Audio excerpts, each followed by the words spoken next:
နေတတ်တဲ့လူချမ်းသာတာပဲမနေတတ်တဲ့လူဆင်းရဲတာပဲ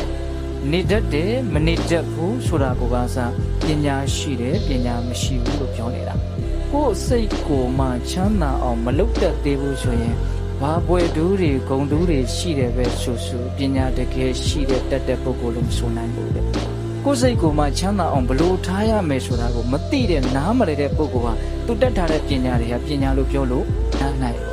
ဟုတ်ရလားဒီဉာဏ်ပညာဒီတန်ဖိုးရှိတယ်ဘာကြောင့်တန်ဖိုးရှိတာလဲဆင်းရဲကိုဖယ်နိုင်တယ်ချမ်းသာကိုဆောင်ကျဉ်လာနိုင်တယ်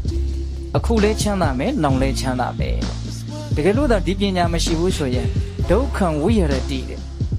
ဒိဋ္ဌိဝတ္တမေလောလောဆယ်ကိုပဲအဲ့ဒီပုဂ္ဂိုလ်ဟာဆင်းရဲလိမ့်မယ်တဲ့ဘယ်လိုနည်းနဲ့ဆင်းရဲမှာတော့သဝိကာတံအလုံးကိုမသက်မတန်ဖြစ်ပေတဲ့ဥပါယတံသဥပါယတံပင်မခြင်းနဲ့တကွာဖြစ်တော့သပရိလာဟံပူလောင်မှုနဲ့တကွာဖြစ်တော့သိပြီးတော့ပညာနည်းမယ်ဆိုရင်တကူလုံးမီးနဲ့ရွှတ်မြိတ်ထားသလိုမျိုးပူလောင်တာမျိုးတော့ခံစားရနိုင်တယ်ဒါတွေမကဘူးကာယတ္တပေတာပရမရဏဒုက္ခတိပါတိခင်ခသိပြီးရင်လည်းယုံညံ့တဲ့ဘဝကိုအဲ့ဒီပုဂ္ဂိုလ်ရောက်သွားနိုင်တယ်